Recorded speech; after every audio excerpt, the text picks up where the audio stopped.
একটা টোটোকে মডিফাই করে একটা গাড়ি তৈরি করেছে, সেই গাড়িটা যে আটক করেছেন কি আছে? আমরা এটা দেখতে পেলাম যে হচ্ছে একটি টোটোকে প্রথমে একটা গাড়ি, যে গাড়িটা বিশেষত দেখা যাচ্ছে হচ্ছে বিয়ে বাড়িতে এটা ভাড়া দেওয়ার মতো, সেটা আমরা দেখার পরে দেখলাম যে এটা আমাদের ট্রাফিক থেকে এটাকে ধরার পরে দেখা যায় যে এটা মডিফাই করেছে, এবং যে চালাচ্ছিল তাকে জিজ্ঞাসাবাদ করে আমরা জানতে পারি যে এই টোটোকে মডিফাই করে একটা বিয়ের ভাড়া দেওয়ার, মানে হুড খোলা জিপ যেমন আছে ওরকম বানিয়েছে।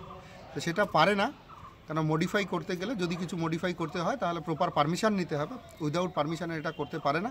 আমরা সেই টোটোটাকে যেটা মডিফাই করেছে সেটাকে আমরা সিজ করছি, এবং সিজ করে এর বাকি যে প্রসিডিউর আছে, আইনি প্রসিডিউর আছে, সেই আইনি প্রসিডিউর আমরা করব।